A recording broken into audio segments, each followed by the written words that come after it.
ഒരു പുൽക്കാൽ കുതിരവേ തരിച്ചിരുന്നുറങ്ങുന്ന വെങ്കിടേശ വെങ്കിടേശ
പതുക്കെ തന്നെ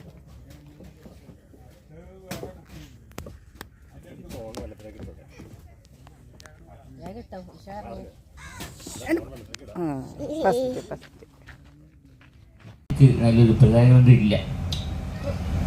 പ്രധാനമന്ത്രിയാകെ യോഗ്യനായിട്ടൊരു മനുഷ്യനാണ് ഞാൻ.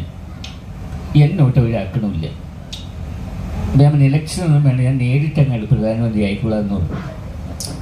ഇപ്പോൾ ഒരുപാട് സാറ് വേണം മനസ്സിലാവില്ല. ഞാൻ പറയണ മനസ്സിലാവും ഊറ്റിക്കിണക്കി പറഞ്ഞാൽ മന്ത്രി വഴി ദേശീയം പറയുന്നത് പൊടിജനങ്ങൾക്ക് ഒരു ചുക്കും മനസ്സിലാകരുതെന്നാണ് ഞാൻ പറയുന്നത്.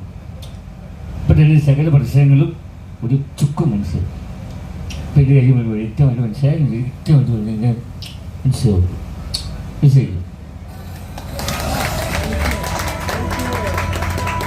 അടുത്തായിട്ട് ഉമ്മൻചാണ്ടി സാറാണ്. ഉമ്മൻചാണ്ടി സാറിന് എന്നെ വലിയ ഇഷ്ടമായിരുന്നു.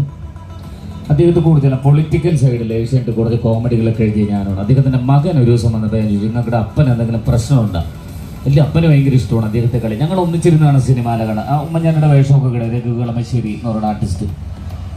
അപ്പോൾ പിന്നെ ഞാൻ അപ്പനെ വിളിക്കാം, അപ്പനെ എടുക്കുമെന്ന് നോക്കട്ടെ എന്ന് പറയും. മകൻ വിളിച്ചെൻ്റെ അടുത്ത് തരും, ഞാൻ സംസാരിക്കും, വഴക്കില്ലെന്ന് പറയും. 2013 ഏഷ്യാനെറ്റിൽ ഒരു അവാർഡ് അദ്ദേഹത്തിൻ്റെ കയ്യിൽ നിന്ന് വാങ്ങിക്കാനുള്ള ഭാഗ്യം എനിക്കുണ്ടായിരുന്നു. മുഖ്യമന്ത്രി ആയിരിക്കുന്ന സമയത്ത് ഞങ്ങൾക്ക് ഒരു ദിവസം അദ്ദേഹത്തിൻ്റെ കൂടെ കഴിയാനുള്ള ഭാഗ്യമുണ്ടായി. 2013 അവസാന കാലത്ത് ഞങ്ങൾ അദ്ദേഹത്തെ കാണാൻ ചെന്നപ്പോൾ അദ്ദേഹം പറഞ്ഞ ആ വാക്കുകൾ, അവശനായിട്ടുള്ള ഉമ്മൻചാണ്ടി അന്ന് പറഞ്ഞ വാക്കുകൾ, സൗണ്ടൊക്കെ പോയി ഉമ്മൻചാണ്ടി സാർ. ഒരുപാട് സന്തോഷമുണ്ട്, ഒരുപാട് നാളുകൾ കൂടി നിങ്ങളൊക്കെ കാണാൻ കഴിഞ്ഞതിൽ.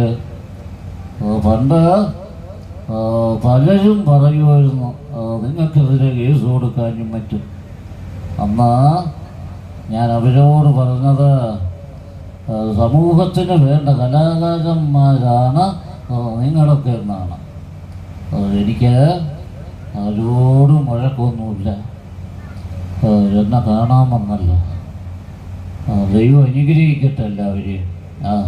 ആഹാരമൊക്കെ കഴിച്ചിട്ട് പോയാൽ മതി. ഇരിക്കും. ഇനിയൊരു ശബ്ദം പിന്നെ പറയുന്നില്ല. അദ്ദേഹം നമുക്ക് ഭയങ്കര ഇഷ്ടമുള്ളൊരു മുഖ്യമന്ത്രി തന്നെയായിരുന്നു. കേരള സർക്കാരിൻ്റെ മിഷേലേ എന്ന് വസല്ലിക്ക് നല്ല നല്ല ആൾക്കാരാണ് എൻ്റെ മുമ്പിലിരിക്കുന്നത്. എന്നാൽ ചിലരുടെ മുഖത്ത് നോക്കി ഇപ്പോഴും നമ്മള് കുഞ്ഞമ്മയുടെ അടിയന്തരത്തിന് പോവുകയാണെന്ന് തന്നെയാണ് തോന്നുന്നത്. ഉള്ള കാലത്ത് നല്ല സന്തോഷമുള്ള കൂട്ടുകാരുമായി ഇതുപോലെ നല്ല യാത്രകൾക്ക് പോവുക. ലാൽസലാം. അപ്പൊ നമുക്ക്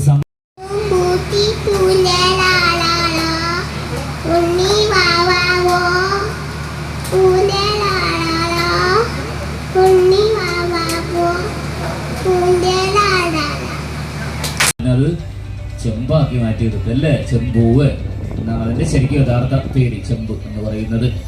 അപ്പൊ നമ്മൾ ഇങ്ങോട്ട് തിരിയുമ്പോൾ നമുക്ക് കാണാൻ പറ്റും ആമചാടി തുരുത്ത് എന്ന് പറയുന്ന സുന്ദരമായിട്ടുള്ള സ്ഥലം.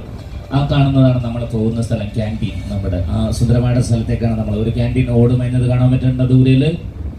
അതാണ് നമ്മുടെ ക്യാൻറ്റീൻ എന്ന് പറയുന്നത്. അവിടെയാണ് നമ്മളൊരു 10-20 മിനിറ്റിനുള്ളിൽ അവിടെ എത്തും. നമ്മൾ കുറച്ചും കൂടെ നീങ്ങുമ്പോഴേക്കും നമുക്ക് 3 ജില്ലകൾ അതിര് പങ്കിടുന്ന സ്ഥലം കാണാൻ പറ്റും. എറണാകുളം, കോട്ടയം, ആലപ്പുഴ. ഇങ്ങനെ തൊട്ടും ചൂട്ടും കാണിക്കാൻ പറ്റുന്ന സുന്ദരമായിട്ടുള്ള സ്ഥലം. അപ്പോൾ നമുക്ക് വീണ്ടും ഒരു സുന്ദരമായിട്ടുള്ള പാട്ടും കൂടി നമുക്ക് കേൾക്കാം. ആ കാണുന്നതാണ് നമ്മുടെ പ്രസിദ്ധമായിട്ടുള്ള ഒരു തുരുത്ത്. ഇത് കഴിച്ചിട്ടുള്ളത് കേട്ടോ, ഞാൻ കാണിച്ചു തരാം.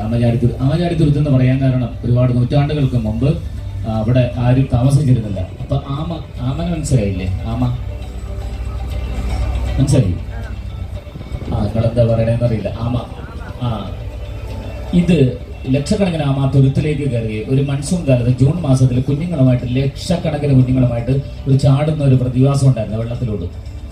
അപ്പൊ ആ തുരുത്തിൽ മാത്രം ആമ കയറുള്ളൂ. അങ്ങനെ പ്രസിദ്ധി അറിഞ്ഞൊരു തുരുത്തിൽ നിന്നാണ് പിന്നീട് ആമചാടി തുരുത്ത് എന്ന് പറയും. അപ്പോൾ രാജഭരണകാലത്ത് രാജാക്കന്മാര് വെള്ളത്തിനും കെട്ടുവെള്ളത്തിനൊക്കെ അത് വന്ന് കാണുവരുന്നത്. അതുകൊണ്ടാണ് ആ തുരുത്തിന് ആമചാടി തുരുത്ത് എന്ന് പറയാൻ കാരണം. ഈ ഇടയ്ക്ക് ഒരു സിനിമയിൽ ARM എന്ന് പറയുന്ന ഒരു പടം, ആരുടെ ഇരുന്നത്, ടൊവീനോന്റെ ഒരു പടത്തിൽ ഈ ആമചാടി തുരുത്തിൽ വന്നിട്ടാണ് ഒരു ഗുഹയിൽ ഏതാണ്ട് കയറി ഒരു ലോക്കൊക്കെ തിരിക്കുന്നതിൽ പറയുന്നത് ഇത് കാണിക്കുന്നത് ആമചാടി തുരുത്ത് എന്നാണ്. അപ്പൊ ഇതാണ് പ്രസിദ്ധമായിട്ടുള്ള മഹാത്മാഗാന്ധി കൃഷ്ണയോടുള്ള ആമചാടി തുരുത്ത്. നോക്കൂ, ഇതാണ് ആമചാടി തുരുത്ത്. നിങ്ങൾക്ക് എന്തെങ്കിലും ഞാൻ പറഞ്ഞാൽ സംശയം ഉണ്ടെങ്കിൽ ആമചാടി തുരുത്ത് എന്നും പറഞ്ഞ് നമ്മൾ ക്രോമയിൽ സെർച്ച് എഞ്ചിനിൽ അടിച്ചാൽ നമുക്ക് അതിന്റെ വിശേഷങ്ങളൊക്കെ എല്ലാം കാണാൻ പറ്റും. അപ്പൊ വീണ്ടും നമുക്ക് ബിനീഷിന്റെ സുന്ദരമായിട്ടുള്ള, എല്ലാവരും ഹാപ്പി അല്ലേ? എവിടെ ഒരു സന്തോഷവും ഇല്ലല്ലോ. അപ്പൊ നമുക്ക് വേനലൊരു മഴ പോലെ കുറെ നേരം നമ്മൾ ഹിന്ദി കേട്ടിട്ട് നല്ലൊരു ഗൈഡ് കൊടുക്കും.